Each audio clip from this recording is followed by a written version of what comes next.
네, 인사드리겠습니다. 저는 경기도 안양에 있는 배경고등학교에서 근무하고 있는 김환이라고 합니다. 반갑습니다.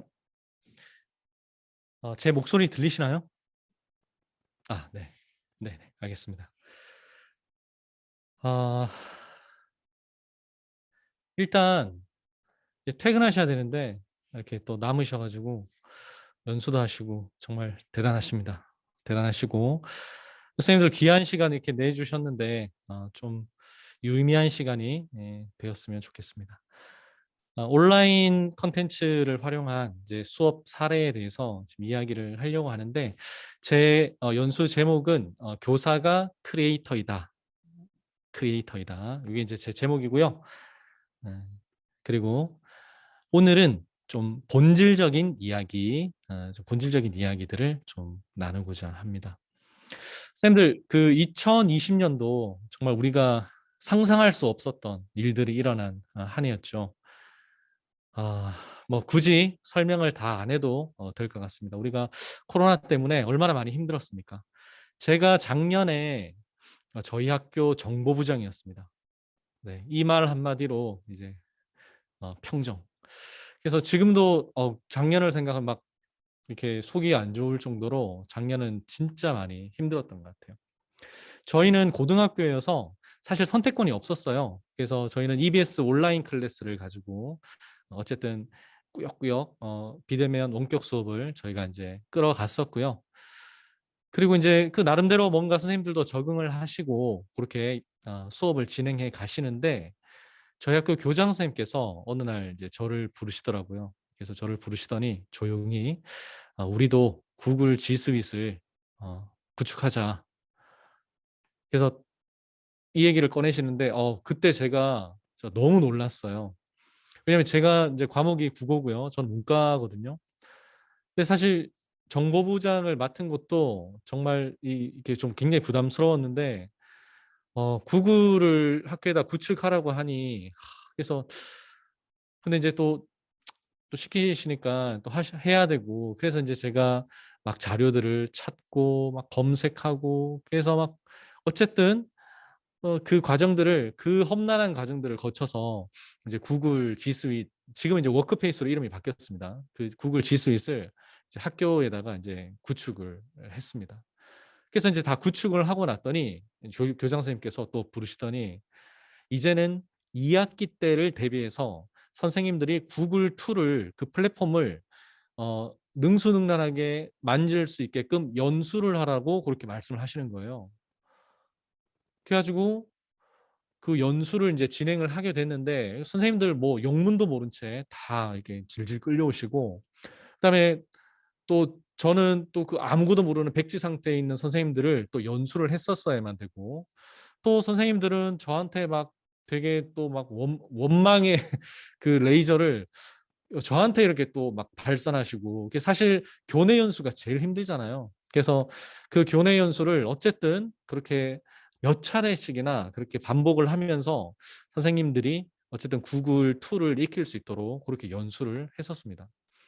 그런데 저는 정말 이런 일이 일어날 줄 몰랐어요. 2학기가 되니까 교육청에서 실시간 원격 수업을 하라고 지침이 내려온 거예요. 그래서 저는 그때 이게 정말 리더의 이 통찰인가.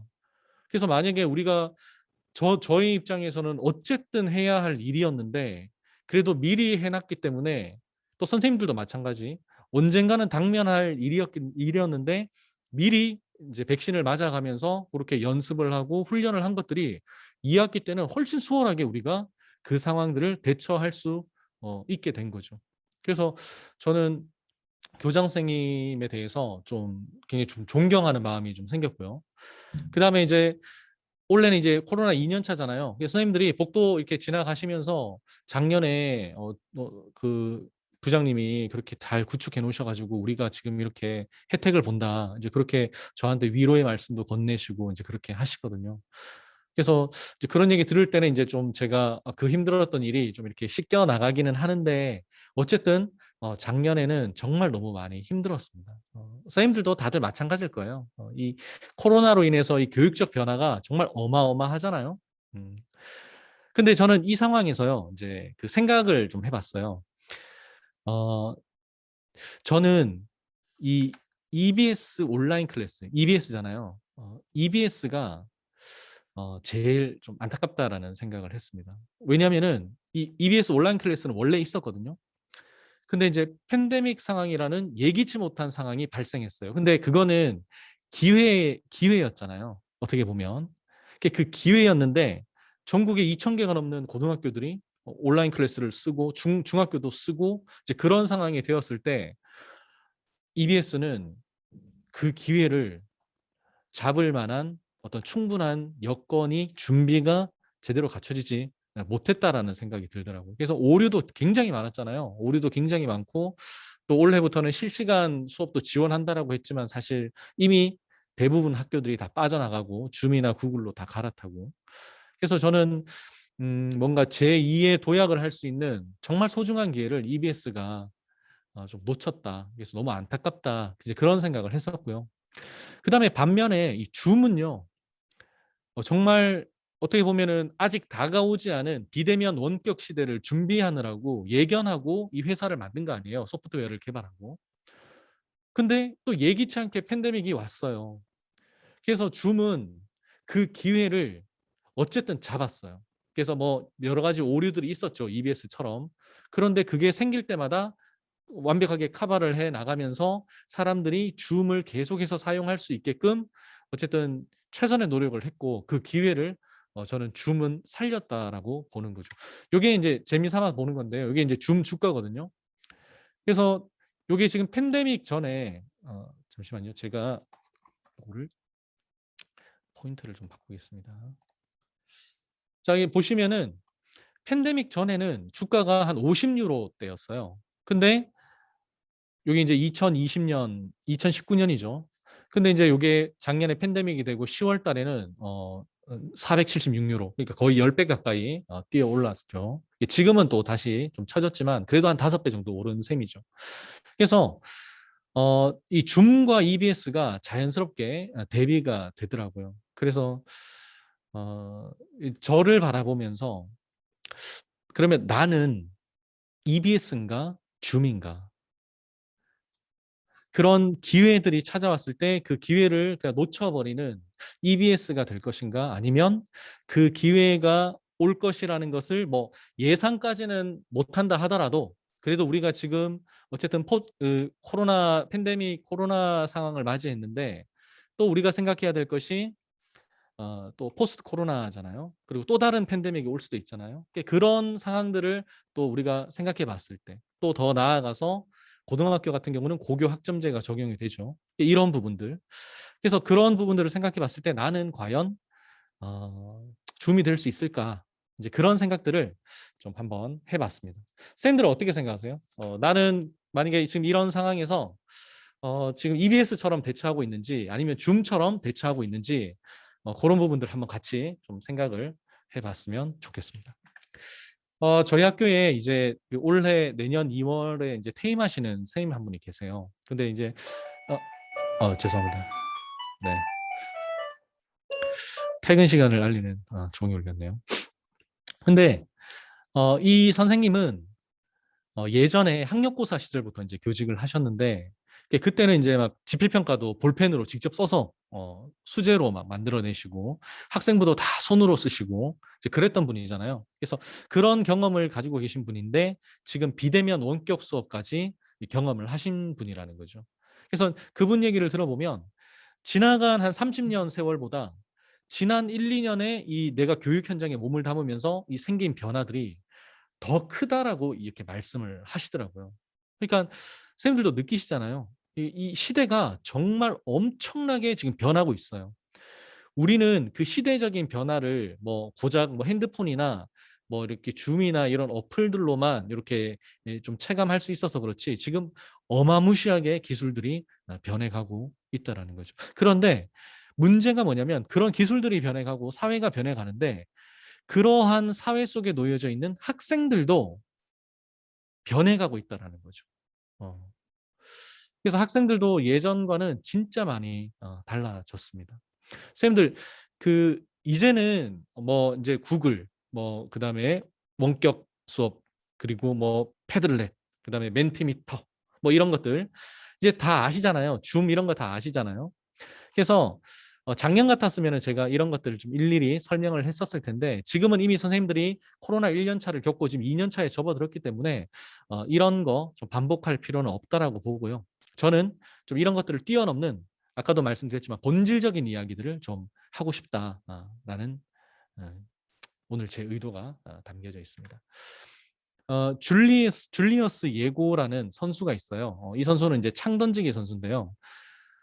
이 선수가 굉장히 유명해진 게 사실 창 던지기 선수여서가 아니라 이 사람 코치 때문에 유명해졌거든요. 그래서 이 사람이 케냐 선수인데, 그래서 브라질 리우 올림픽에서 막 은메달도 따고, 그다음에 올림픽에서, 아니 세계 선수권에서 금메달도 따고 막 그랬어요. 그래서 이제 기자가 인터뷰를 할 때, 아니 그 케냐에 유명한 뭐 코치도 없는데 당신 어떻게 거기서 막 아프리카 신기록 막 갈아치우고 그랬었거든요. 그래서 어떻게 당신 이렇게 연습을 하고 훈련을 했느냐, 당신 선생님이 누구냐, 코치가 누구냐라고 했더니, 그때 이 줄리어스 예고가 그렇게 이야기를 했잖아요. 제 코치의 이름은 유튜브입니다. 이 선수가 자기를 코칭해 줄 수 있는 코치가 없어가지고 PC방에 가서 유튜브에 창 던지기 영상을 보면서 훈련을 했다라는 거죠. 제가 학생들에게 이 이야기를 할 때마다 제가 더 이상 이제 너희들은 핑계 댈 거리가 없다, 핑계 댈 수가 없다라고 그렇게 이야기를 합니다. 왜냐하면 이 유튜브에 다 있어요. 모든 게 다 들어 있습니다. 학생들 공부하는 방법, 슬럼프 극복하는 방법, 각 과목별로 뭐 핵심 내용들, 그런 내용들이 유튜브에 다 공유가 되고 있거든요. 그러니까 학생들은 더 이상 못하는 것이 아니라 안 하는 것이다라고 제가 늘 그렇게 이야기를 합니다. 그런데요, 조금만 더 우리 진지하게 받아들이면 이거 우리도 마찬가지예요. 우리 교사들도 더 이상 핑계 댈 수가 없습니다. 아까 말씀드렸던 뭐 멘티미터, 패들렛, 뭐 구글 줌, 뭐 클래스룸, 뭐 그 뭐죠? 미리 캔버스, 이런 것들 유튜브에 가면 설명해 주는 영상들 다 있잖아요. 그러니까 사실 우리도 어 핑계 댈 수 없는 똑같은 상황이다라고 그렇게 제가 말씀을 좀 드립니다. 공유, 협력, AI, 플랫폼, 뭐 이런 것들, 온갖 좋은 것들이 지금 우리가 살고 있는 이 시대의 키워드잖아요. 선생님들 이제 유튜브, 선생님 이름이 유튜브였다. 네. 일론 머스크 아시죠? 이 사람은 자기가 이제 그 테슬라라는 전기차 회사를 운영하면서 자기가 가지고 있는 그 회사의 모든 특허들을 다 공개를 했잖아요. 그리고 누구나 만들어라, 우리 소송 걸지 않겠다, 이걸 두 번이나 이야기했거든요. 실제로 소송 걸지도 않았고요. 이 사람이 이런 것들을 공유를 함으로써 더 큰 이득이 생긴다는 거죠. 더 큰 이득.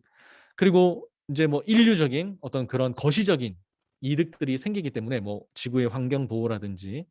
그래서 이 사람의 속마음은 어쨌든 잘 모르겠지만, 그래서 이런 것들마저도 공유하는 시대가 되어 버렸다라는 겁니다. 그래서 저는 이런 상황 속에서 어, 이 유튜브를 통해서 이제 이야기하고 있는, 그런데 자 보세요. 이 유튜브에 다 있잖아요. 다 있는데, 근데 이게 진짜 중요한 게 뭐냐면 이 선생님들의 마음인 것 같아요. 그러니까 교장 선생님이 시키고 교감 선생님이 시키고 그래서 내가 끌려가듯이 하는 것보다는 내가 내 내적 동기, 내가 판단하고 해야 되겠다라는 그런 생각을 해야지만 진짜 내가 그걸 제대로 하는 거라는 생각이 들거든요. 그래서 누가 시켜서 하는 게 아니어야 된다라는 거죠. 저는 사실 제가 누군가가 시켜서 한 게 아니에요. 저는 제가 제 안에 내적 동기가 생겨났고 내가 판단했고 내가 이걸 한번 해봐야 되겠다, 온라인 콘텐츠를 한번 만들어 봐야 되겠다, 이제 그런 생각들을 제 내면의 과정에, 그 일련의 과정을 거쳐서 제가 결단해서 한 거거든요. 그래서 저는 제 이야기를 선생님들께 들려드림으로써 선생님들도 그런 내면의 어떤 그런 일련의 그 프로세스들을 거쳐가면서 결단하시고 나도 해야 되겠다라는 확신이 들고, 그래서 그 확신을 가지고 이제 이곳으로 뛰어들었을 때 정말 양질의 컨텐츠들이 나올 수 있다라는 것을 저는 말씀을 드리고자 합니다. 음. 그 요즘에 크리에이터라는 말 되게 많이 쓰잖아요. 뭐 유튜브 크리에이터, 콘텐츠 크리에이터. 근데 이 크리에이터라는 말이 이게 찾아보니깐요. 결국에는 무에서 유를 창조하고 창작하는 거잖아요. 창안해내는 거. 근데 제가 곰곰이 생각을 해 보니까 우리 교사가 크리에이터인 것 같아요. 왜냐하면 우리는 수업을 하잖아요. 그 수업이 우주에서 유일한 수업이거든요. 그러니까 어떤 교과 내용은 뭐 다른 수업과 비슷할 수는 있지만 그 수업을 하는 나라는 존재와 또 학생이라는 존재, 그리고 그 수업을 둘러싸고 있는 다양한 맥락들이 어우러져서 만들어지는 수업은 정말 유일무이한 수업인 거죠. 내가 일반 수업을 해도 이반 수업이 똑같이 구현되지 않는 것처럼, 그러니까 우리는 계속해서 무언가를 크리에이트하는 크리에이터였다라는 거죠. 어. 제가 그 깨달음이 있더라고요. 그래서 아마 아이즈너는 교사를 예술가라고 이야기를 했던 것 같아요. 그리고 우리가 만들어내는, 교사들이 만들어내는 수업을 예술 작품이라고 이야기하지 않았나, 그런 생각을 합니다. 선생님들, 이 사실은 정말 중요한 사실이에요. 그러니까 선생님들의 내면에는 이미 크리에이터로서의 DNA가 내재되어 있습니다. 그리고 그 DNA가 있었기 때문에 이 갑작스럽게 찾아온 이 팬데믹이라는 이 위기 상황을 우리가 어쨌든 적응하고 수업을 변모시키고 그런 어떤 조치들을 할 수 있었다라는 것이죠. 그런데 우리 선생님들이 그걸 잘 모르고 계세요. 내가 크리에이터라는 사실, 내 안에 크리에이터 DNA가 있다라는 사실, 내가 창작하고 창안해낼 수 있는 힘이 있다라는 사실을 선생님들이 아직은 잘 모르시는 것 같아요. 이게 물론 지금은 이제 환경이 바뀌었기 때문에 달라진 환경이라는 어떤 그런 부분들을 감안한다면 선생님들은 아직 좀 원석의 단계가 아닌가라는 생각은 합니다. 물론 저도 마찬가지고요. 그래서 이제 이 원석의 단계에서 좀 더 가다듬어지고 정제되어 갈 필요가 있다. 저도 마찬가지고 선생님들도 마찬가지고 오늘 그 이야기들을 하려고 하는 것이죠. 그래서 제가 그래, 내가 크리에이터야. 나도 뭔가를 만들어낼 수 있어. 창안해낼 수 있어. 라고 했을 때 이제 또 주변의 동료 선생님들께서 이제 그렇게 말씀을 하시더라고요. 아, 그까지 뭐 온라인 콘텐츠 그 남이 만들어 놓은 거 쓰면 되지. 그리고 그냥 편하게 쉽게 만들 수 있는 것들을 한번 좀 생각해 보자. 대충 이렇게 해도 뭔가 나올 법한 그런 것들로 한번 생각해 보자라고 이야기를 하셔요. 근데 저는 그 전적으로 동의합니다. 어, 그런데 우리는 시간도 없잖아요. 그게 맞는 말이긴 해요. 그래서 그렇게 짧은 시간에 만들어낸 그 온라인 콘텐츠가 수업과 아귀가 딱 맞아 떨어지면 그거는 괜찮습니다. 뭐 학생들도 괜찮다라고 아마 반응할 거예요. 근데 그게 조금만 틀어지면, 조금만 허술하면 바로 학생들한테 그거는 평가의 대상으로 전락해 버리게 됩니다. 학생들 기준이 지금 너무 높아졌어요. 너무 높아졌어요. 자, 예를 들면 예전에는 우리가 그 일타 강사 있잖아요. 전국의 일타 강사 수업을 들으려면 서울에 가든지 아니면은 방학 때 대도시에 나가야지 그 강사들이 내려와서 이제 그 수업을 하잖아요. 근데 지금은 인강 시스템이 워낙 잘 돼 있어가지고 학생들이 그냥 한 달 수업료로 한 달 수업료만 내면 전 과목을 일타 강사 수업을 들을 수가 있다라는 거죠. 그걸 이제 올패스라고 하죠. 요 이제 메가 스터디 올패스 같은 경우. 그리고 이런 것들을 신청하면 할인도 해주고요. 나중에 뭐 성적이 잘 나오면 환급도 해주고요. 또 처음에 신청할 때 사은품도 주죠. 요건 이제 대성 올패스고요. 그러니까 이제 사실 굉장히 이런 문턱들이 낮아졌기 때문에 학생들은 전국에서 가장 퀄리티가 높은 수업이라고 하는 소위 그 일타 선생님들의 수업을 이렇게 듣게 되는 것이죠. 어떤 친구들은 회사들 것마다 다 끊어가지고 그 회사에서 또 강사들을 컨택해서 자기만의 조합으로 만들어서 그렇게 듣는 친구들도 굉장히 많습니다. 그리고 지금 또 우리가 어, 예전보다는 좀 시들해졌지만 아직까지 이 50% 연계율로 먹고 사는 우리 EBS 건재하죠.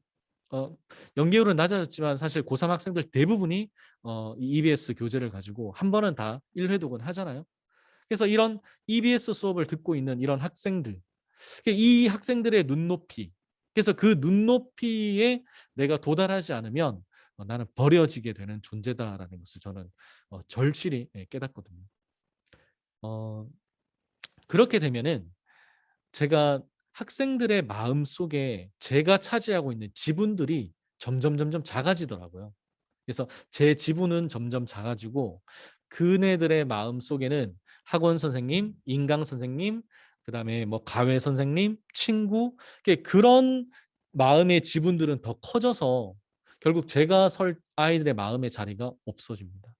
그리고 또 걔네들끼리 똘똘 뭉쳐 가지고 저는 제 역할은 뭐가 되냐면 그 학생들이 극복해야 할 일종의 퀘스트, 그 퀘스트를 지키는 몬스터 역할을 하는 거예요. 그래서 걔네들이 똘똘 뭉쳐서 제가 지필 평가를 내면 그것을 극복해내고 무찌르는, 그게 너무 슬프더라고요. 저는 이런 관계가, 이렇게 관계가 자연스럽게 형성이 되는 게. 그리고 또 좀 안타까운 이야기이긴 합니다만 그쪽 업계에 계시는 분들이 계속 이제 그런 식으로 학생들의 마음을 그렇게 좀 분란을 일으킵니다. 이간질을 해요. 예를 들어서 선생님 이거 학교 선생님이 만든 콘텐츠인데요. 이렇게. 그러면 그 학원 선생님이 뭐라고 이야기하냐면 뭐야 이거밖에 못 만들었어? 야 이거 뭐 대충 만들었네. 이 말 한마디에 아이들 마음 무너져 내려요. 그리고 학교 선생님은 대충 하는 선생님. 그러니까 저는 이게 너무 이게 마음이 어렵더라고요. 그래서 이게 시대적인 상황들이 계속 이렇게 바뀌어가면서 아이들의 마음의 지분을 차지하기가 점점 더 힘들어지는 좀 이런 현실들이 너무 좀, 그래서 야, 나 때는 안 그랬는데 지금 애들 눈에가 문제네. 사실 이렇게 또 말하기도 어렵거든요. 왜냐면 애들은 자기네들이 놓여져 있는 환경 자체가 그렇기 때문에 그런 반응이 나올 수밖에 없습니다. 그래서 제가 무슨 생각을 했냐면 그래 그러면 시대가 이렇고 환경이 그렇고 애들이 변했다면 내가 변해야 되겠다. 나부터 다시 변해 가지고 내가 아이들의 마음의 지분을 좀 차지하고 나도 뭔가 선생님으로서 교사로서 효능감을 좀 맛보고, 내가 이러려고 내가 교사가 된 거 아닌데, 내가 몬스터 역할을 하려고 교사가 된 건 아닌데 나도 아이들의 마음속으로 좀 더 적극적으로 뛰어들어 가야 되겠다. 이제 그런 생각을 하게 된 것이죠. 음. 제가 이제 고3 수업을 할 때 이제 50분 수업이면 한 30분 수업하잖아요. 그리고 한 20분은 학생들에게 뭐 질의응답 혹은 이제 자습 시간을 줍니다. 제가 이제 문법 수업을 이렇게 할 때인데요. 이렇게 문법 수업을 열심히 해요. 열심히 하면 학생들이 이렇게 멍하니 있어요. 뭐 자거나 멍하니 있거나 이렇게 있습니다. 그러면 저는 나름대로 그래도 얘들아 준비했어. 열심히 수업을 해요.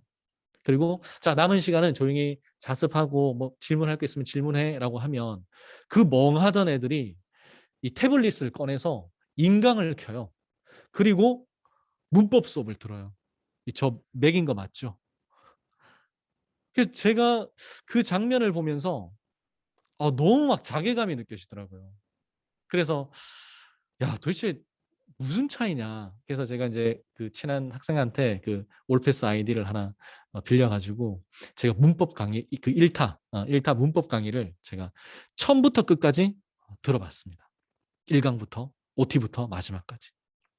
그래서 들어본 결과 그리고 그 제가 내린 결론은 특별함이란 1도 없다. 그게 제 결론이었어요. 특별함은 하나도 없었다.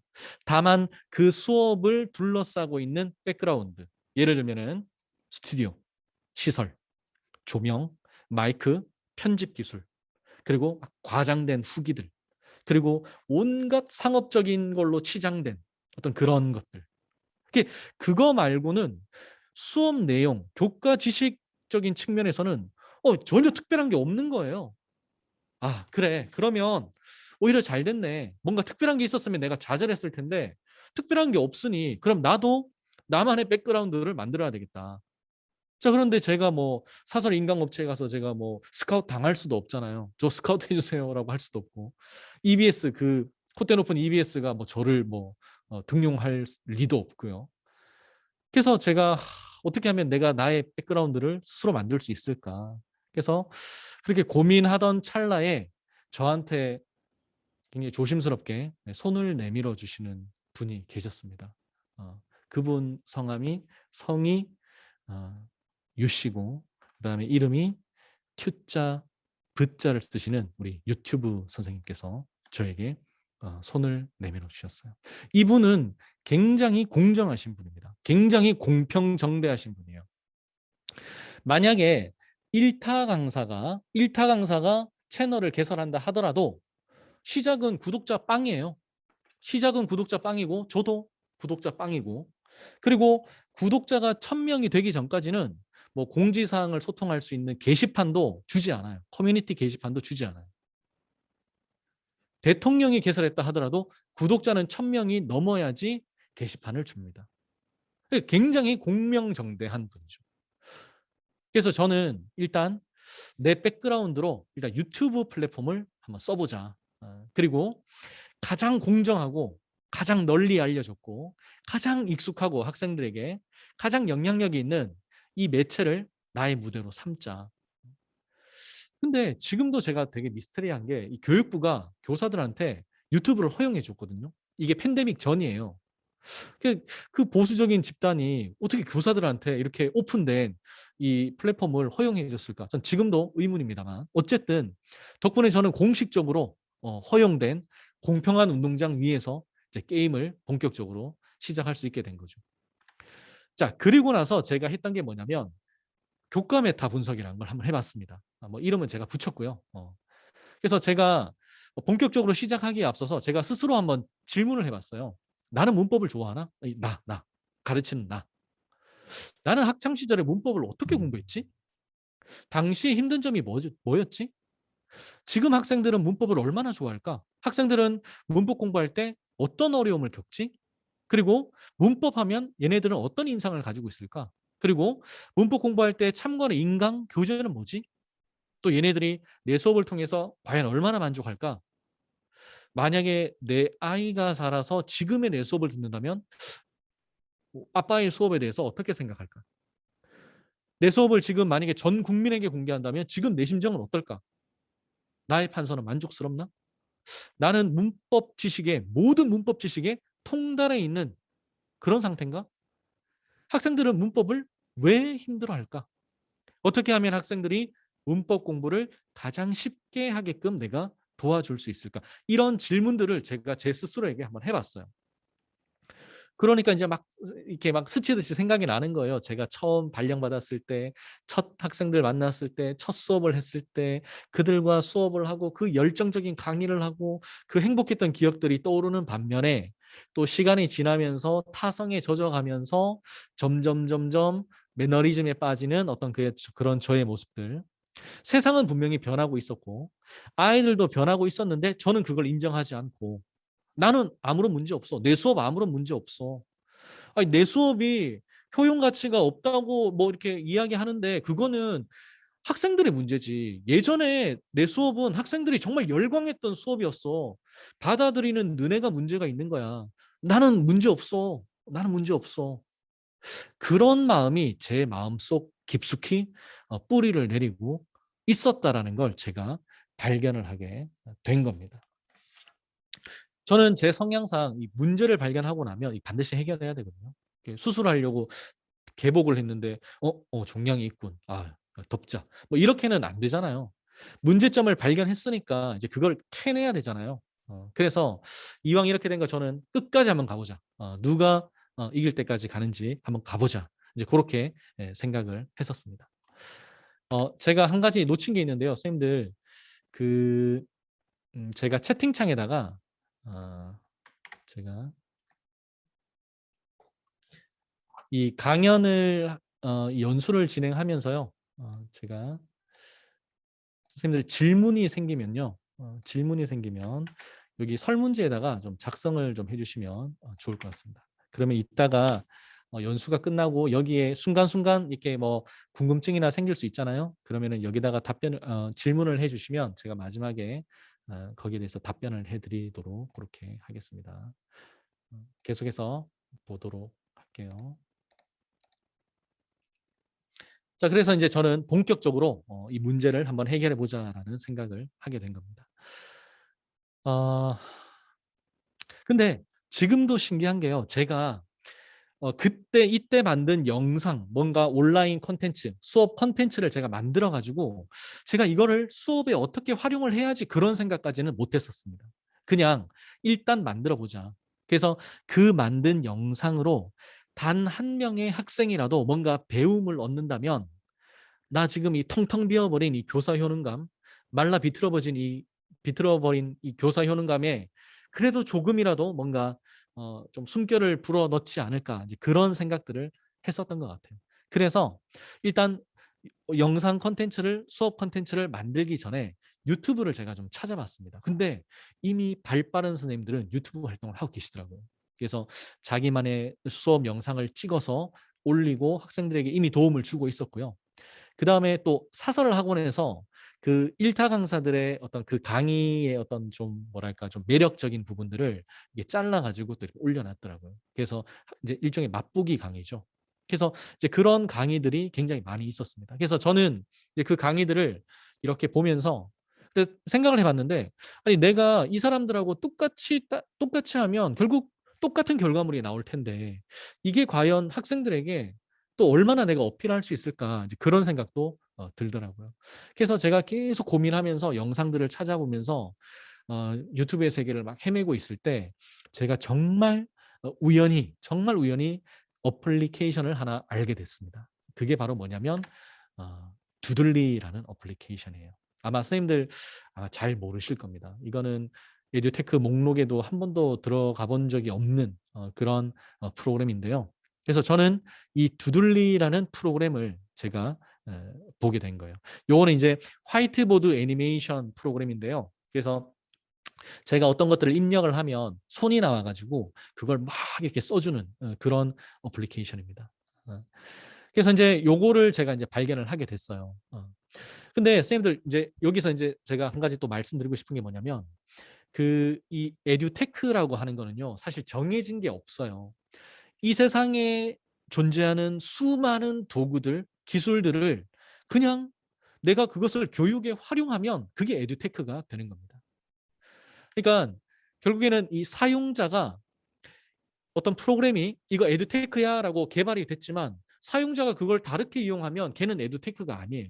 그리고 또 어떤 프로그램은 나 에듀테크 아닌데."라고 개발을 했지만 사용자가 그걸 들고 교육에 사용을 하면 그게 에듀테크가 되는 겁니다. 그러니까 에듀테크라는 것은 사실 객체고요. 그 주체가 그것을 어떻게 선택을 하고 사용하느냐. 그것이 핵심이라는 거죠. 그래서 선생님들이 가지고 있는 창의성, 상상력, 그다음에 막 호기심, 실험 정신, 이런 것들이 발휘가 되면요, 정말 참신한 에듀테크가 될 수 있는 것들이 도처에 깔려 있다라는 겁니다. 지금 제가 쓴 두들리 같은 경우도 사실 에듀테크는 아니었거든요. 근데 저는 지금 에듀테크로 활용을 하고 있습니다. 선생님들 잘 아시는 샌드 아트 아시죠? 요거도 다 기존에 있는 거잖아요. 모래, 조명 다 기존에 있는 건데 그것을 어떤 한 주체가 요걸 조합을 해 가지고 요걸로 예술로 승화시킨 거 아닌가요? 그리고 또 제가 최근에 본 책인데요. 요런 책이 있어요. 요 책은 뭐냐면, 잠시만요. 제가 포인터를 좀 켜고요. 자, 이 책은요. 여기 인제 우리가 그 조명 아래에서 이 책을 보면 요렇게 책이 보입니다. 그런데 인제 조명을 끄고 밤에 어두운 데 가서 조명을 뒤에서 비추면 요 화면이 떠요. 그러니까 인제 이 빛을 활용해서 인제 만든 책인 거죠. 그러니깐 이런 것들도 전부 다 기존에 있던 도구들이거든요. 근데 그것들을 변형해서 활용해서 인제 만든 케이스라는 거죠. 그래서 저는 어쨌든 '두들리를 에듀테크로 활용을 해야 되겠다.'라고 생각을 했습니다. 그리고 나서 저는 이 두들리에다가 또 무엇을 조합을 했느냐. 수업 방식을 저는 마이크로 러닝으로 수업 방식을 정했습니다. 왜냐하면 우리 GD 세대들이 이 긴 걸 못 참아요. 이 긴 걸 못 참고 쪼끔만 길어지면 얘네들 집중도가 확확 떨어지고요. 그다음에 영상이나 이미지에 너무나 익숙해져 있기 때문에 그 영상과 이미지가 없는 어떤 그런 콘텐츠들은 학생들이 너무 힘들어하더라고요. 어. 얘네들이 태생이 그래요. 태생이 그래서 이것도 인정하자. 인정하자. 받아들이자. 그래서 저는 마이크로 러닝 방식을 취해가지고 수업을 최대한 짧게, 뭐 5분, 10분, 최대한 짧게 수업 컨텐츠를 만들어 보자라고 제가 이제 그렇게 결단을 했습니다. 근데 요것도 나중에 뒤에 가서 찾다 보니까 이미 마이크로 러닝이라는 이 교육 방법이 있더라고요. 이론이 있고. 저는 몰랐었거든요. 그러니까 보세요. 저도 다 기존에 있는 것들이잖아요. 기존에 있는 것들을 픽해서 그냥 조합을 하는 거잖아요. 그래서 어쨌든 이렇게 마이크로 러닝을 제가 선택을 했습니다.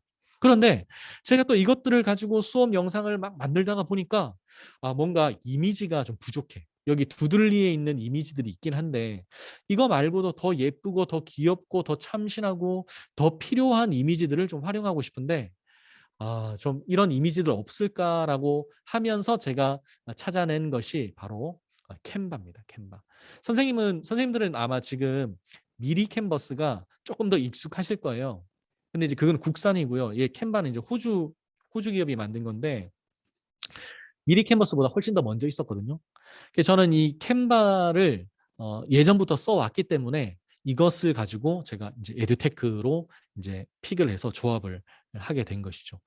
어, 또 여기서 선생님들 또 이제 제가 말씀드리고 싶은 게 막 이런 거 있잖아요. 뭔가 새로운 거 나오잖아요. 새로운 거 나오고 옆에 선생님들이 막 너도 나도 막 하고 막 이럴 때 그게 뭔지 뭐 이렇게 관찰하는 건 좋지만 바로 그렇게 뛰어들지는 않았으면 합니다. 왜냐면은 내가 기존에 사용하고 있는 툴을 더 익숙하게 능숙하게 사용을 하면요. 그걸 더 효율적으로 쓸 수가 있거든요. 저는 미리 캔버스 나왔다라는 얘기를 듣고 한번 가봤어요. 가서 보니까 비슷해요. 비슷한데 뭐 조금 더 이제 국산품이니까 뭐 이미지라든지 이런 게 좀 더 아기자기한 그런 부분들이 있더라고요. 근데 저는 그래도 그게 저한테는 불편하더라고요. 그래서 저는 계속해서 캔바를 쓰고 있고 캔바를 가지고 지금 다양한 어떤 그런 용도로 제가 활용을 하고 있어서 저는 오히려 캔바를 더 쓰고 있다. 그래서 선생님들 에듀테크를 다양한 에듀테크를 다 습득하려고 안 하셔도 된다. 그래서 본인이 이전에 미리 쓰고 있는 게 있다면 그것을 활용하셔도 충분하다. 무조건 갈아타지 마라. 그렇게 제가 말씀을 드립니다.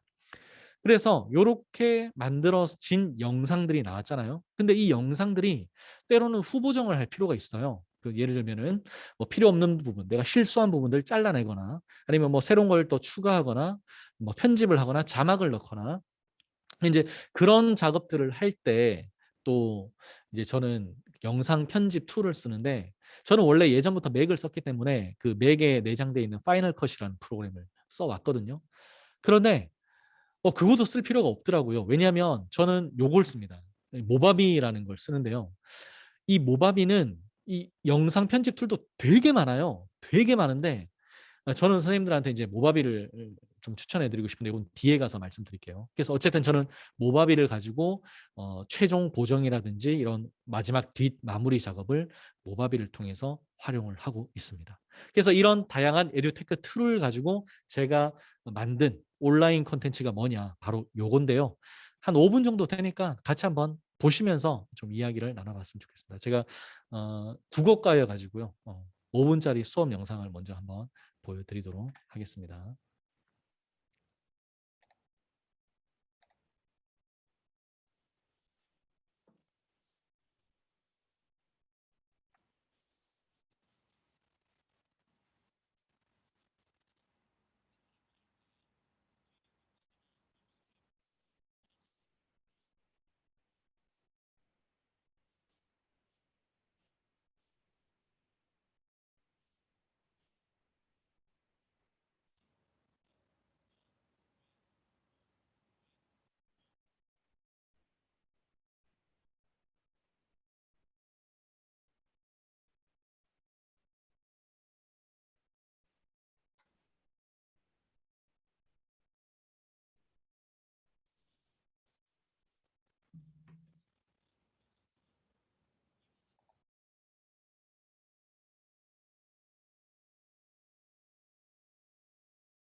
선생님들 지금 소리가 안 들리나요?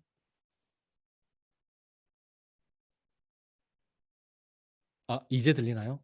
혹시 중간중간에 들렸다 안 들렸다 그랬나요?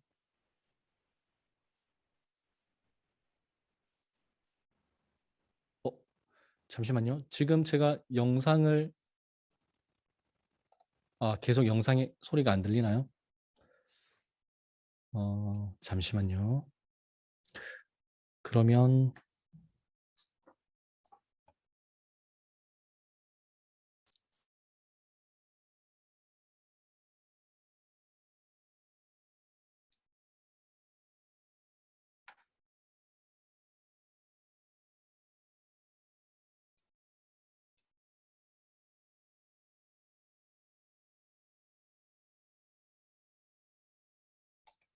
네, 제가 그러면 화면 공유를 다시 한번 해 보겠습니다. 제가 소리 공유를 안 눌렀네요.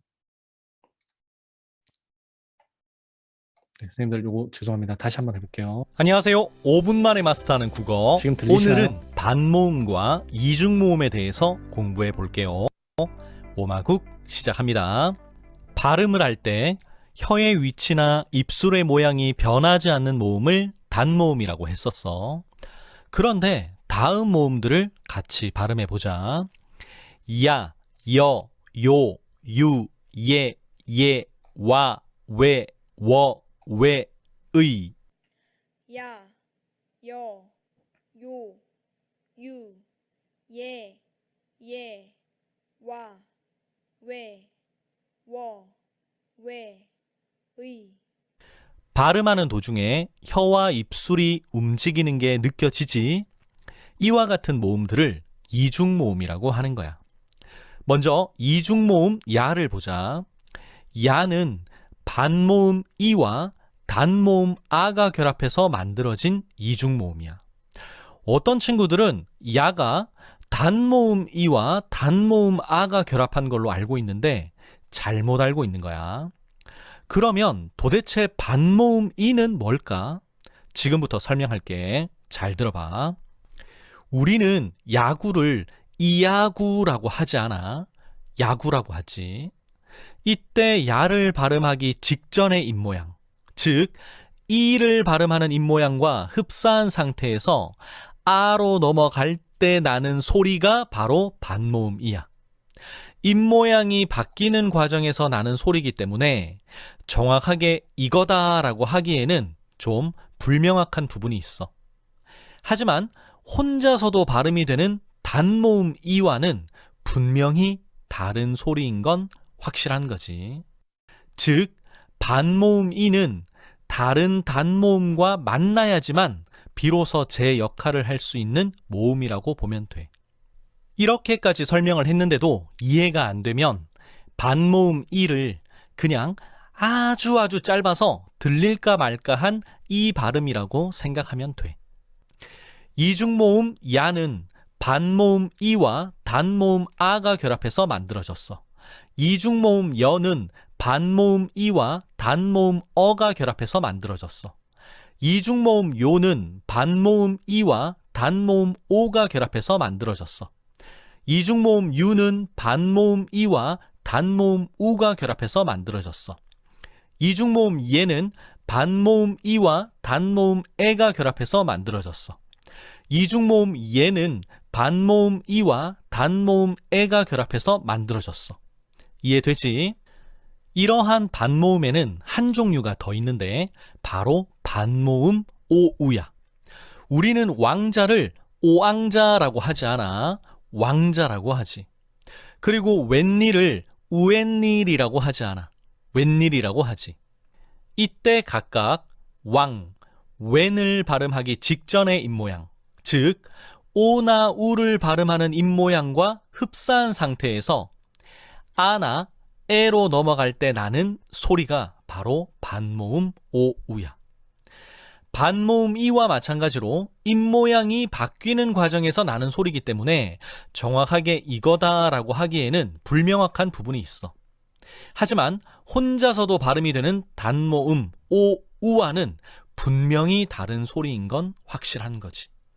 즉 반모음 오우도 다른 단모음과 만나야지만 비로소 제 역할을 할 수 있는 모음인 거야. 이렇게까지 설명을 했는데도 이해가 안 되면 반모음 오우를 그냥 아주 짧아서 들릴까 말까한 오우 발음이라고 생각하면 돼. 이중모음 와는 반모음 오와 단모음 아가 결합해서 만들어졌어. 이중모음 외는 반모음 오와 단모음 에가 결합해서 만들어졌어. 이중모음 원은 반모음 우와 단모음 어가 결합해서 만들어졌어.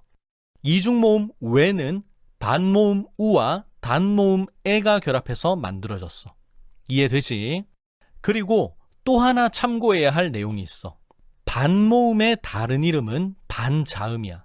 이게 왜 그러냐면 결국 얘네들은 자음의 성질과 모음의 성질을 동시에 가지고 있기 때문이야.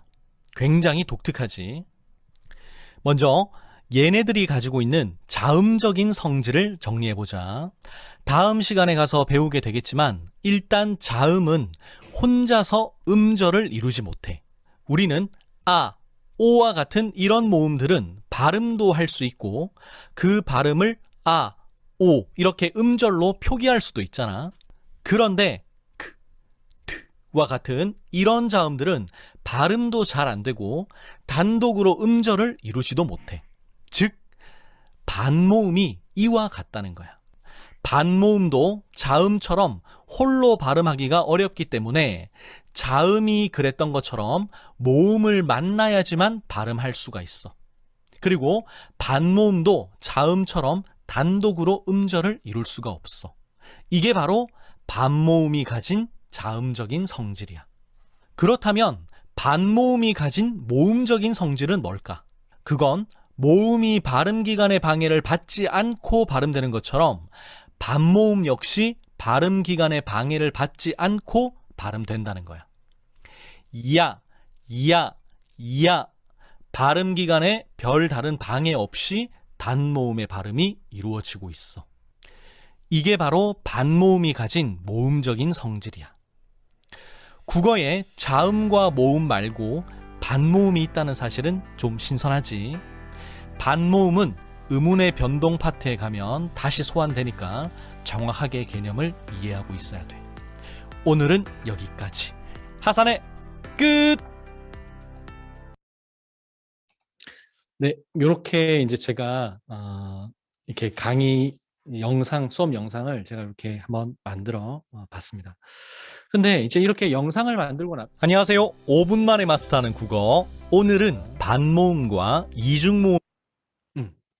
자, 이렇게 이제 영상을 만들고 나면 이제 형성평가를 해야 되잖아요. 학생들이 이제 배웠으니까. 근데 사실 선생님들이 지금까지 출제하고 검토한 지필고사 문제들만 해도 어마어마하잖아요.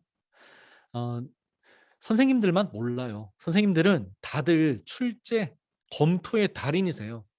그래서 충분히 형성평가 문제는 만들 수 있고 저 역시도 형성평가 문제들을 만들었어요. 그래서 이렇게 만든 문제들을 그냥 한글 파일 그대로 활용할 수도 있고요. 그 다음에 우리 선생님들 잘 아시잖아요. 그 문제들을 가지고 뭐 퀴즈 형식의 에듀테크들을 활용할 수도 있고요.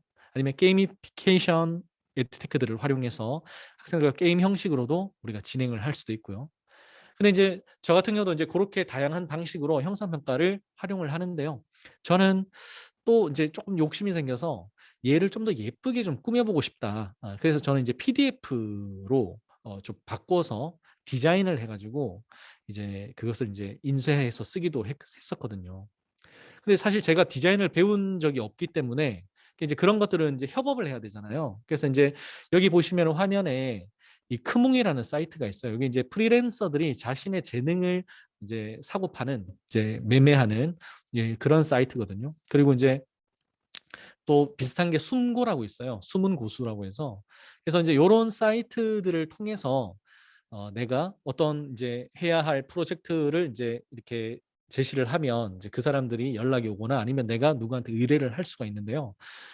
근데 이제 요게 조금 이제 좋은 게 어쨌든 이 안에는 실력이 뛰어난 사람들이어서 그 가격이 굉장히 높은 사람이 있는 반면에 실력은 있지만 자기가 아직 포트폴리오가 없기 때문에 좀 단가를 낮춰가지고 작업을 해주는 그런 사람들도 상당히 많아요. 그래서 이제 그런 사람들을 잘 픽을 하셔가지고 선택을 하셔서 협업을 하시면 굉장히 저렴한 비용으로도 굉장히 양질의 고퀄의 결과물들을 얻을 수가 있거든요.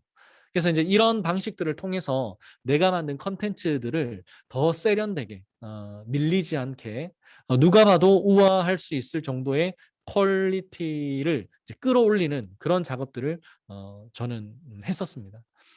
그래서 이제 결국은 이게 결국 아까 얘기했던 어떤 이제 포장이잖아요. 우리 백그라운드잖아요. 그래서 내가 다루고 있는 교과 지식 개념이 선명하고 훌륭하면 나머지는 그런 좀 디테일한 포장들만 잘 해주면 좋을 것이다. 이제 그렇게 말씀을 드립니다. 어쨌든 이제 협업할 파트너들도 쉽게 구할 수 있는 세상이 도래했어요.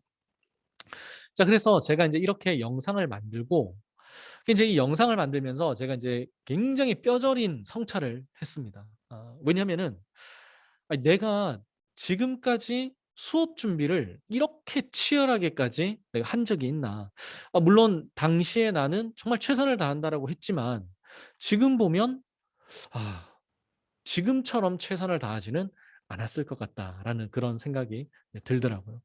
그리고 이제 또 뭐 수업을 하기 위해서 이제 뭐 제가 수업 준비를 할 때도 뭐 이만하면 됐지. 이만하면 내가 이제 이렇게 해가지고 애들 다 설득할 수 있고 설명할 수 있고 질문해도 내가 다 답변할 수 있고 사실 그렇게 좀 약간의 허점들이 있는 상태에서 수업에 들어갔었던 제 모습을 좀 발견을 하게 되더라고요. 이 수업 컨텐츠를 만들 때에는 그 조그만 허점조차도 제가 용납을 못 하겠더라고요. 왜냐하면 이거는 어쨌든 오픈되고 공유되는 거잖아요. 그러니까 만에 하나 오류가 있으면 내 권위가 다 무너지는 거기 때문에 막 점검을 하게 되더라고요. 끊임없이 점검하고 자기 검열을 하고 이제 그 과정을 거치면서 컨텐츠는 점점 더 완성도가 높아지게 되고요. 그리고 그 과정을 통해서 또 내가 교사로서 교과 전문가로서 뭔가 한 단계 레벨업이 되고 있다는 것도 제가 굉장히 좀 깊이 체감을 하게 되었습니다. 저는 문법 완벽하게 다 알고 있다고 생각했었거든요. 근데 이 강의 영상을 만들면서 제가 몰랐던 부분, 또 잊었던 부분, 이런 부분들도 제가 알게 됐고요. 또 이제 그런 것들을 메꿔가면서 내가 점점 완벽에 가까워지는, 내 내면의 성장이 이루어지는 어떤 그런 모습들을 발견하게 되었습니다. 그래서 누군가가 저한테 물으면 수업 컨텐츠를 만들어서 가장 큰 수혜자가 누구냐? 저는 제 자신이라고 이야기해요, 항상.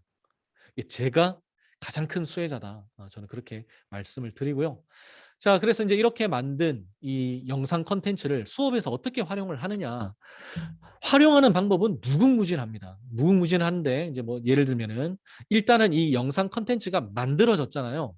컨텐츠가 있는 거잖아요. 이걸 이제 소장을 할 수 있잖아요. 그러니까 지금까지는 내가 수업을 하거나 어떤 수업을 하면 그게 뭔가 남아있진 않잖아요. 다 날아가 버리잖아요. 그러니까 기억 속에만 얼핏 남아있지. 근데 지금 내가 이렇게 만든 컨텐츠는 물리적으로, 가시적으로 그 형태가 남아있는 거죠. 그래서 그것을 저 같은 경우는 뭐 하드디스크에도 있지만 저는 유튜브에도 다 이렇게 탑재를 하거든요. 그래서 나만의 연구실, 나만의 연구실에서 그런 것들을 계속해서 소장할 수 있는 나의 콘텐츠들을 소장을 할 수 있게 되고요. 그것들을 이제 적재적소에서 꺼내가지고 활용을 하는 거죠. 예를 들면은 자료 탑재형 비대면 수업. 우리가 이제 때로는 학교 사정 때문에 자료 탑재형으로 할 때도 있거든요. 그럴 때는 그 수업 영상들을 꺼내가지고 탑재하면 자료 탑재형 수업에서 활용을 할 수가 있죠. 저작권 걱정 하나도 안 해도 되고요. 그 다음에 거꾸로 수업. 거꾸로 수업을 하려면 학생들에게 미리 사전에 컨텐츠를 줘야 되잖아요. 남이 만든 거 주는 게 아니라 선생님이 직접 만든 거. 선생님이 열과 성의를 다해서 만든 거. 이거 우리 선생님이 만든 거예요. 오히려 애들이 학원에 가서 자랑할 수 있는. 학원 선생님도 그래. 까지는 못하겠구나. 이렇게 할 수 있는 어떤 그런 컨텐츠.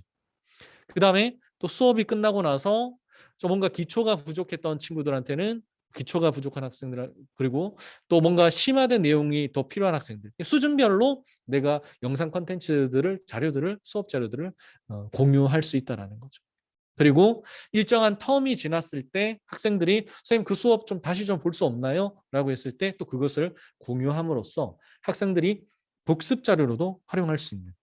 그래서 어쨌든 영상 컨텐츠, 나만의 영상 컨텐츠가 만들어지면 무궁무진하게 활용할 수 있다. 활용의 지평이 확 넓어진다. 이제 그렇게 말씀을 드릴 수가 있습니다. 사실 온라인 수업이나 오프라인 수업은 결국에는 제가 좀 단순화를 해보면요. 이거잖아요. 교과 내용. 교과 내용이 있고 이 교과 내용을 받아들인 학생들이 하는 활동이 있잖아요. 공유, 나눔. 저는 이걸 요리로 비유하면 어, 영상 콘텐츠는 온라인 콘텐츠는 요거는 메인 디시예요. 그래서 메인 디시를 먹고 나서 야 뭐가 맛있냐, 너 어떤 부분이 좋았냐, 나 이 부분이 좋았다, 이 부분이 안 좋았다, 나 이거 추천할래, 나 이거는 비추야, 뭐 이런 식으로 나누는 거는 뭐 다양한 에듀테크들로 활용을 하면 되는 것이고요. 그래서 저는 이 내가 직접 만든 이 수업 콘텐츠는 그런 메인 디시의 역할을 아주 충실하게 해낼 수 있는 그런 콘텐츠다. 그렇게 말씀을 드릴 수가 있겠습니다. 그리고 이렇게 직접 제작한 영상을 통해서 또 부수적으로 얻는 이점들이 있어요. 어떤 게 있냐면 이제 저는 이런 것들을 제가 직접 경험을 하게 되더라고요. 학생들에게 신뢰감을 줍니다. 학생들에게 신뢰감을 줘요. 우리 선생님이 만든 자료야. 우리 선생님이 직접 우리 선생님의 목소리야. 그다음에 교과 전문가의 권위가 생깁니다. 아까도 제가 말씀드렸지만 교사, 일단 그 컨텐츠를 만드는 교사가 성장을 하게 됩니다. 성장을 하게 되고요. 그러면서 그 결과물이 나오니까 그 결과물을 받아든 학생들 입장에서는 저 선생님 되게 전문가 같아. 보통 선생님이 아니야. 라는 그런 인식을 가지게 된다는 거죠. 그리고 학생들이 질문하는 게요. 결국 제가 고민했던 내용이에요. 이거 어떻게 하면 애들이 더 쉽게 이해하지? 그렇게 제가 고민했던 부분들을 학생들이 질문을 합니다. 그러면 저는 바로바로 즉답을 할 수가 있어요. 그런 장점들이 있다. 그다음에 나만의 교직 해방구가 생긴다. 이게 뭐냐면요. 우리가 교직 생활을 하면서 수학도 마찬가지고 사회도 마찬가지고 내가 되게 힘들 때가 있잖아요. 정서적으로도 힘들 때도 있고 또 내가 교과적인 측면에서도 내가 좀 좋아하는 파트가 있고 또 되게 가르치기 싫은 파트가 있잖아요. 그랬을 때 뭔가 내가 좀 쉬어갈 수 있는 나만의 안식처. 내가 한 템포 쉬어갈 수 있는 그런 해방구 역할을 하게 되더라고요. 저는 그래서 이 부분이 저한테는 좀 굉장히 많이 컸었습니다. 그리고 아까 말씀드렸듯이 교과 전문가로서 계속 성장하게 됩니다. 계속 성장하게 되고요. 그리고 이제 앞으로 도래하게 될 미래의 수업 현장을 우리가 대비할 수 있는 뭔가 재원이 마련된다는 거죠. 지금 당장 학점제 있지 않습니까? 학점제도 있고요. 그다음에 우리 지금 이렇게 코로나 시대에 이 원격, 이 비대면 이거의 단맛을 우린 너무 지금 잘 알고 있잖아요. 저는 앞으로 코로나가 끝나도 연수는 아마 비대면으로 할 것 같아요. 쌤들 일일이 막 교육청으로 막 불러 모으고 막 이러면 쌤들 다들 너무 싫어할 것 같아요. 이미 구현이 된다라는 걸 다 확인을 했기 때문에. 그래서 우리가 미래의 수업 현장에서도 이제 이런 것들이 있으면 잘 대비할 수 있는 그런 것들이 되지 않을까 이제 그렇게 제가 생각을 했었습니다. 지금 이제 그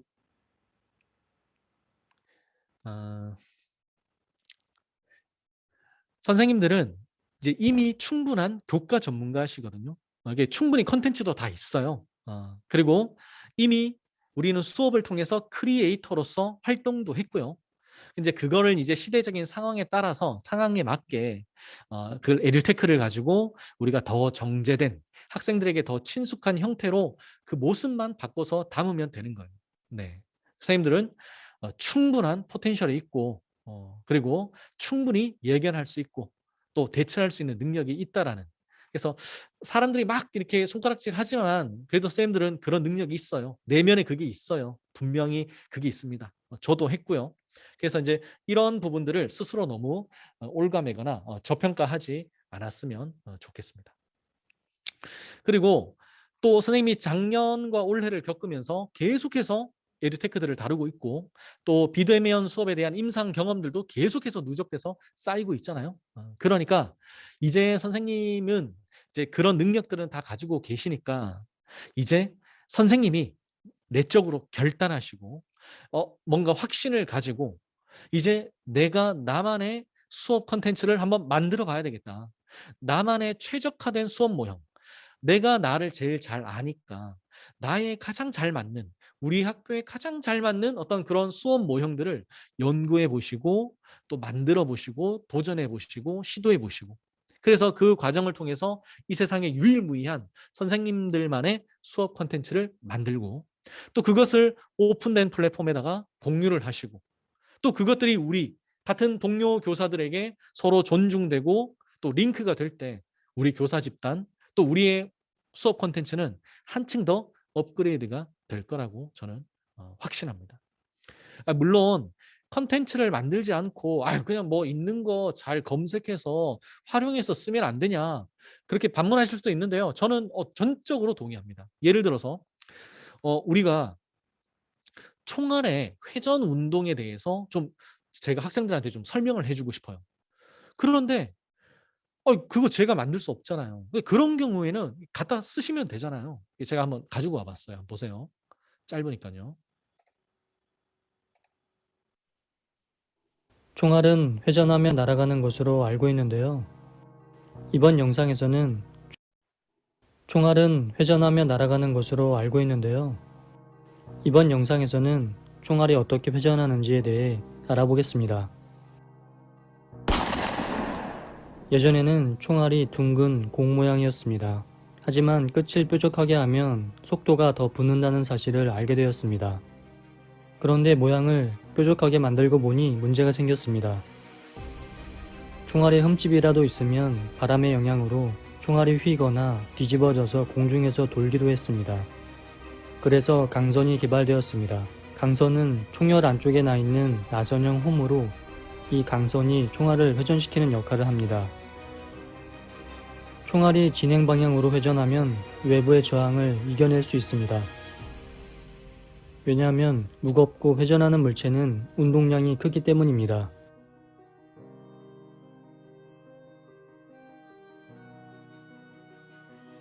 총알은 직선으로 움직이는 운동량과 함께 회전으로부터 나오는 각 운동량까지 가지고 있어서 외부의 영향을 거의 받지 않고 똑바로 날아갈 수 있습니다.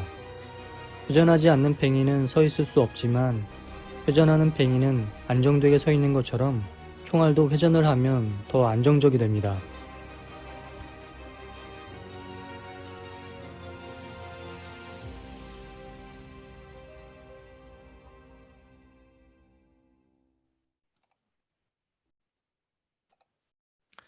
자, 이런 거 못 만들죠. 이런 거 못 만듭니다. 그래서 이런 것들을 또 잘 검색하고 또 이런 영상들이 누구한테 있느냐 이런 것들을 또 사전에 또 알아놓는 또 갈무리해 놓는 이런 능력도 사실 우리가 반드시 갖춰야 할 능력입니다. 그런데 여기는 기본이고요. 기본 중에 기본이고 여기에 우리가 직접 콘텐츠를 만들 수 있는 능력을 갖추면 이제 우리 아까 저작권도 막 배웠잖아요. 저작권에 대해서도 불안해하지 않을 수도 있고요. 그다음에 설령 시중에 없는 자료가 있으면 내가 직접 만들어낼 수도 있고요. 그래서 저는 오늘 선생님들이 컨텐츠를 직접 만들 수 있는 단계까지 나아가야 된다라고 말씀을 드리는 거고 또 제가 뭐 그렇게 하라고 한다고 해서 선생님 또 하는 것도 아니고 그러기 위해서는 충분한 내적 동기와 결단이 있어야 된다는 거 그것을 저의 이야기를 통해서 지금 선생님들과 같이 공유를 하는 것이죠. 그래서 오늘 이제 이 연수를 통해서 뭐 오케이 뭐 동의하지만 나는 아직은 아니야 뭐 그렇게 생각하시는 분들도 계실 것이고 그다음에 그래 좀 동의가 된다 나도 한번 해볼까 좀 그런 생각이 드시는 분도 계실 텐데요. 지금부터 시작하시면 돼요. 그리고 너무 많은 에듀테크들 다 안 배우셔도 되고요. 선생님들이 정말 잘할 수 있는 거, 내가 좋아하는 거, 나에게 필요한 거 그런 컨텐츠들을 내가 다룰 수 있는 친숙한 에듀테크들을 가지고 그것들만 잘 활용해서 잘 조합을 하면 얼마든지 양질의 수업 컨텐츠를 만들어낼 수 있다. 저는 그렇게 확신합니다. 우리 뭐 그런 음식 있잖아요. 계란말이 김밥. 그러니까 김밥 껍데기가 계란이고요.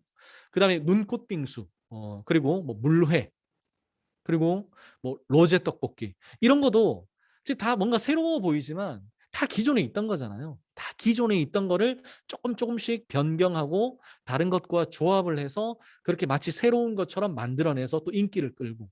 그러니까 결국에는 선생님들이 기죽지 않고 이 팬데믹 그리고 이 포스트 팬데믹 그리고 이 고교 학점제라는 이런 미래의 수업 현장까지도 우리가 잘 준비하고 예견해 낸다면 그리고 선생님들이 그 상황에 걸맞은 어떤 그런 컨텐츠들을 만들어낼 수 있는 그런 능력이 갖추어진다면 저는 선생님들이 모든 상황을 압도해낼 수 있는 그런 선생님들이 되실 수 있지 않을까 저는 그렇게 확신합니다.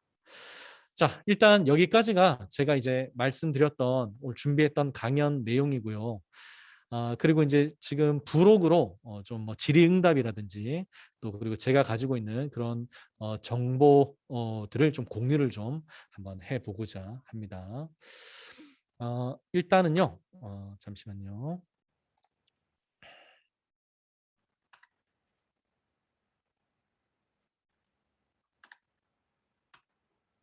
총알은 네. 일단 선생님들 제가 그 질문을 혹시 남기셨는지 제가 한번 들어가 볼게요. 잠시만요. 질문을 남기셨는지. 질문이 없네요. 네. 질문이 없으셔가지고 잠시만요. 보자. 네, 그럼 질문은 없고 오늘 발표 자료 공유가 혹시 질문 있으시면 지금 채팅창에 남겨주셔도 되고요. 지금 어떤 분께서 개인적으로 지금 강의 발표 자료 공유 가능하냐 이제 그렇게 말씀하셨는데 네, 공유 가능합니다. 제가 요거 지금 바로 공유를 해드릴게요. 제가 요거를 공유를 해드릴 테니까 선생님들께서 요거를 다운을 받으시면 될 것 같습니다. 제가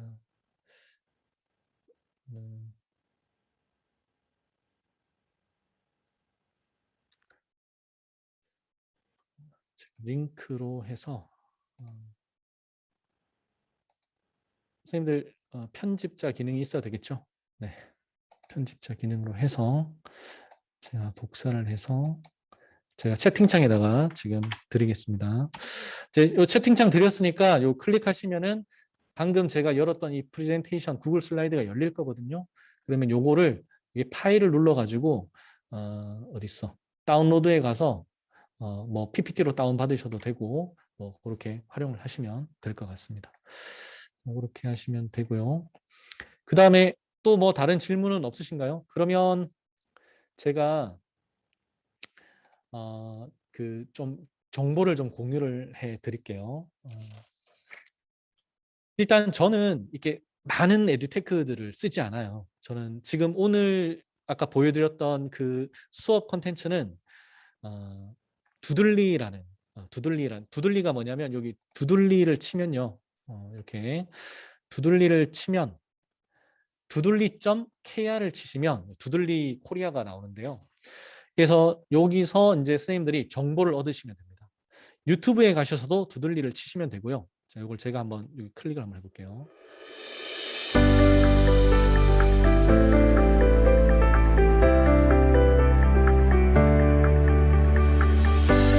이런 식으로 제가 입력만 하면 그림하고 글자를 입력만 하면 손이 나와서 막 그려주는 굉장히 좀 역동적인 그런 애니메이션을 만들 수가 있고 저는 이것을 이제 활용해서 이제 수업과 관련해서 제가 지금 이렇게 응용해서 쓰고 있습니다. 그리고 이 이제 두들리와 유사한 프로그램이 있어요. 뭐냐면 요 비디오 스크라이브라고 있습니다. 비디오 스크라이브. 이 비디오 스크라이브는 두들리하고 원리는 똑같습니다. 원리는 똑같은데 조금 달라요. 조금 다릅니다. 뭐 이런 그래픽도 조금 다르고요. 화면 넘어가는 방식도 조금 다르고요. 그 차이는 유튜브나 이런 것들을 보면은 잘 나와 있으니까 그런 것들을 활용해서 선생님들이 결정하셔서 활용을 하시면 되겠습니다. 조금 배우는데 시간은 걸릴 수 있어도 예를 들면 제가 이 두들리로 영상을 만들 때요. 처음에 영상 5분짜리 만들 때 얼마나 걸렸냐면 일주일 걸렸어요. 일주일. 근데 지금은 제가 집중해서 하면 한 몇 시간이면은 하나는 만들 수 있거든요. 그러니까 시간이 굉장히 많이 단축이 됐어요. 그래서 이제 처음에 배울 때는 조금 어려울 수는 있어도 배우고 나면 무궁무진하게 저는 이제 요걸 가지고 막 우리 학교 설명회도 이걸로 막 만들고요. 그다음에 그 학생들 대상으로 어, 그 전공 과목 선택 뭐 설명회 할 때도 제가 막 이걸로 만들고요. 그래서 어쨌든 굉장히 많이 잘 활용하고 있습니다. 자, 그다음에 제가 또 선생님들한테 말씀드리고 싶은 게 저는 그 영상 편집 툴로 모바비를 씁니다. 자, 모바비는 요건데요. 자, 제가 새로 한번 고쳐보겠습니다.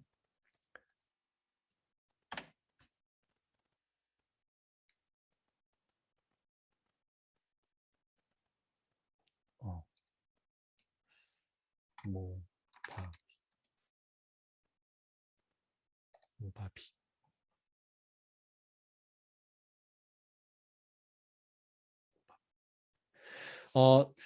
그 이제 우리가 이 두 가지예요. 영상 편집 툴은 이 핸드폰으로 막 이렇게 편집하는 뭐 키네마스터라든지 뭐 그런 게 있잖아요. 블로라든지 막 그런 게 있고 그 다음에 PC로 하는 게 있는데요. 저는 일단 요거만큼은 선생님 제발 PC용 버전으로 배우십시오. 이걸로는 한계가 있어요. 이 핸드폰은 딱 한계가 있습니다. 그래서 핸드폰으로 하지 마시고 반드시 PC로 하시고요. 그 다음에 편집 툴도 여러 개가 있거든요. 근데 저는 이거는 정말 강추합니다. 모바비 쓰십시오, 선생님들. 모바비 쓰십시오.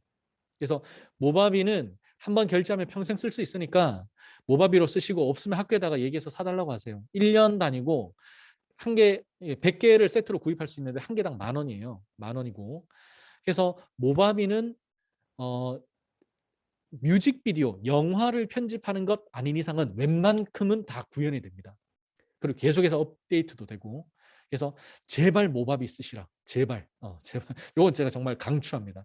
저 뭐 이 업체하고 아무런 상관없고요. 뒷광고 아니고요. 그 다음에 또 캔바라고 있어요. 캔바. 이제 미리 캔버스 쓰시는 분도 계시고 캔바 쓰시는 분도 계신데 캔바는 이제 얘가 호주 회사거든요. 호주 회사고 이게 원래 1년에 이제 구독료가 10,000원이 넘었어요. 근데 올해는 5명 모이면은 5명 세트로 해서 10,000원으로 해줬거든요. 이게 얼마 전까지도 한 걸로 알고 있는데 1인당 2,000원이에요. 2,000원만 내면 5명만 모으면 이걸로 쓸 수가 있는데 제가 캔바를 쓰는 이유가 있어요. 왜냐하면 미리 캔버스나 망고보드나 이런 것들은 이 우리나라 거기 때문에 이 우리나라 이 저작권에 이 영향을 받거든요. 예를 들면 이런 게 안 돼요. 어떤 사진 하나를 다운받고 싶어. 그러면 그 사진만 다운받으면 저작권 위반이에요. 거기 그렇게 나와 있더라고요. 그래서 사진에다가 반드시 내가 디자인을 결합을 해야지 그게 디자인 결과물로서 사용해도 되는 거지. 뭐 사진 하나, 캐릭터 하나 다운받아서는 그렇게는 안 된다라고 그렇게 사용 설명서에 그렇게 나와 있습니다. 그런데 캔바는 달라요. 캔바는 그런 내용 없어요. 그래서 그냥 사진만 받아도 되고 이미지 클립만 받아도 되고 저는 그렇게 해서 쓰고 있거든요. 그래서 그렇게 활용을 하기에는 캔바가 굉장히 유용합니다. 그리고 뭐 PPT, 동영상 다 있어요. 그래서 저는 좀 경제적으로나 어떤 뭐 활용적인 측면에서나 저는 캔바를 굉장히 많이 쓰고 있다. 그렇게 해서 저는 캔바를 강추하고요. 그 다음에 지금 제가 쓰고 있는 이 마이크는요. 전 마이크도 정말 선생님들한테 추천해드리고 싶은 게 이 학생들이 이 제대로 송출되지 않는 그 마이크 음성을 들으면요. 이 귀가 굉장히 아픕니다. 저도 다른 선생님들 연수도 듣고 하지만 이 마이크를 좋은 걸 쓰지 않으면 이 굉장히 피곤해져요. 그래서 저는 선생님들이 만약에 음성이 들어가는 수업 영상 콘텐츠를 만들 때라든지 아니면 원격 수업으로 할 때라든지 저는 마이크는 꼭 구입하셔서 쓰시라. 저는 그렇게 강추를 드립니다. 그리고 그 마이크 중에서도 제가 꼭 추천하고 싶은 건 이 로데 NT USB라는 거예요. 이게 이제 로데사가 이제 마이크로 되게 유명한 회사인데요. 로데 알파벳 LMN 할 때 NT USB로 꽂아서 쓰는 마이크인데요. 이 마이크로 녹음을 하면 굉장히 좋습니다. 지금은 약간 제가 교실에서 하고 있기 때문에 소리가 웅웅거리는데요. 밀폐된 공간에서 하면 소리가 굉장히 흡음도 잘 되고요. 굉장히 좋습니다. 가격은 좀 나가지만 한 번 사면 거의 뭐 평생 쓴다라고 생각하시고 사시면 될 것 같고요. 그 다음에 이제 또 어떤 분들은 또 이렇게 생각하실 수 있어요. 저는 목소리가 좀 작고 또 목소리가 좀 약간 그래서 요즘에 녹음 보정 프로그램 엄청 많아요. 음성 보정 프로그램. 저는 개인적으로 게러지 밴드를 쓰고 있거든요. 게러지 밴드. 저도 처음에는 어떻게 했냐면 이거 모를 때 이렇게 그 시나리오를 먼저 녹음을 하거든요. 그래서 얘들아 반모음이 어쩌고 저쩌고 하다가 제가 실수하면 처음부터 다시 했어요. 이런 걸 어떨 때는 7번씩 반복하기도 하고 그러다가 막 목 쉬고 막 그랬었거든요.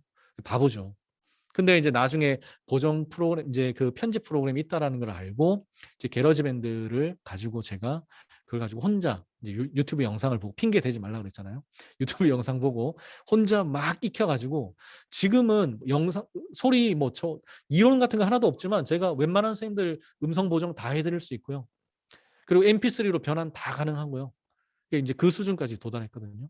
그래서 저도 똑같은 상황에서 시작을 했었던 사람인데 어쨌든 아까도 말씀드렸지만 내적 결단과 내적 동기로 의해서 실행을 하니까 결국에는 이제 이렇게 한 단계 더 성장하더라. 이제 그렇게 됐습니다. 그래서 뭐 많은 것들이 있지만 저는 일단 제가 실제적으로 활용했던 부분들을 말씀드립니다. 그리고 이제 마지막으로 이제 당부 말씀을 드리고 이제 이 연수를 좀 마무리 지을까 하는데요. 어, 일단은 선생님들이 좀 그 우리가 주전공, 복수전공, 뭐 부전공 뭐 이런 게 있잖아요. 그래서 선생님들도 내가 정말 제대로 다룰 수 있는 주특기, 주전공. 내가 이 에듀테크만큼은 내가 정말 내가 제대로 다룰 수 있다. 그런 거 하나쯤은 좀 선생님께서 좀 완벽하게 마스터할 수 있도록 그래서 그거만큼은 내가 막 지식센터에서 선생님들한테 막 강연하고 연수하고 막 그럴 정도로 그런 거 하나 정도는 한두 개 정도는 확실하게 마스터하시라. 그게 굉장히 큰 힘이 됩니다. 그리고 이제 관망은 끝났어요, 선생님들. 이 코로나 끝나고 이제 코로나는 사실 이게 뭐랄까 이 기초공사 기간이었거든요. 기초공사 기간이었습니다. 그리고 이제 이 기초공사가 끝나고 나면 이제 그 토대 위에서 이제 선생님들 개별 노력으로 자신만의 건물을 쌓아 올려야 되는 시기가 곧 도래합니다. 그래서 이제 앞으로 향후 몇 년 동안은 교사 개인의 역량이 개별 역량이 막 드러나는 그런 시대가 올 거예요. 지금은 뭐 다 도토리 키재기잖아요. 근데 이제 2년 정도가 지났기 때문에 이제 저마다 칼을 갈고 있어요. 그리고 그 속에서 얼마든지 그 역량을 드러낼 수 있는 그 시기가 도래하게 됩니다. 그러니까 그때 가서도 아직까지 기초공사하고 있고 남들 하는 거 그냥 쓰기만 하고 있고 그러지 마시고 지금 결단하시고 이제 나도 교사 크리에이터로서 시작하시라. 이제 그렇게 말씀을 드립니다. 그리고 선생님들이 가지고 있는 그 담당하고 있는 교과목 있잖아요. 그 중에서 제일 선생님들께서 좋아하시고 재밌어하고 잘 가르치는 어떤 그런 분야 분명히 있을 거예요. 뭐 국어과 같은 경우인데 적어도 황진희 시조 요 하나만큼은 내가 애들 제대로 정말 재밌게 가르칠 수 있다. 그 하나를 먼저 만드십시오. 하나를 만들면 그냥 만들기 전에 생각하고 막 시뮬레이션 했던 그거하고 달라요. 만들어 보면 직접 만들어 보면 깨달아지고 보이는 그 지점이 있어요. 그래서 반드시 그 하나를 만들어 보시라. 그거 말씀드리고요. 그다음에 또 하나는요. 이건 이제 제가 마지막으로 강추 드리는데 유튜브는 꼭 하십시오. 뭐 브이로그 이런 거 하라는 얘기 아니고요. 브이로그는 저 막힐 줄 알았어요. 교육부에서 지금 막 되게 까다롭게 규정을 만들어 놨잖아요. 근데 사실 브이로그는 우리 메인이 아니잖아요. 그러니까 선생님들이 수업과 관련해서 우리 학교 학생들은 뭐 보든 안 보든 어쨌든 나만의 자료센터, 나만의 연구소, 나만의 도서관, 나만의 연구실 역할을 하는 그 유튜브를 꼭 하나를 만드셔서 활동을 지금부터 조금씩 해 나가십시오. 제가 하나 추천해 드릴게요. 그 티튜버라는 카페가 있습니다. 티처 유튜버. 줄여서 티튜버라는 카페가 있거든요. 네이버에. 거기에 지금 유튜브 크리에이터로 활동하시는 선생님들이 모여 있는 카페예요. 그래서 거기 가보시면 벌써 이렇게 발빠른 선생님들이 이렇게 엄청나게 있구나. 최근에 그 유퀴즈에서 되게 이슈가 되었던 세금 내는 아이들, 그 유튜버, 그분도 이제 거기 계세요, 선생님. 그래서 이제 그런 것들, 나만의 장점을 살리고 나만의 수업을 녹여낼 수 있는 어떤 그런 활동들이 나만의 해방구가 됩니다. 학생들에게 상처받아도 또 나를 치유해 줄 수 있는 어떤 나만의 서브 공간. 그 유튜브는 지금 꼭 하시고요. 그리고 이제 세월이 지나면 제가 얘기합니다. 저 선생님 유튜브 하는 선생님, 저 선생님 유튜브 안 하는 선생님 이렇게 나눠지고요. 그다음에 뭐 좋은 건 아니지만 저 선생님 유튜버 구독자 몇 명, 유튜브 구독자가 결국에는 그 선생님의 전문성, 교과로 가르치는 교사로서의 어떤 권위를 그래도 이렇게 뭔가 이렇게 간접적으로 드러내주는 그런 시대가 곧 도래합니다. 그때 가서 후회하지 마시고 그래서 지금부터 한번 뛰어들어 용감하게 한번 뛰어들어 보시는 선생님들 되시기를 제가 강력하게 추천을 드리겠습니다.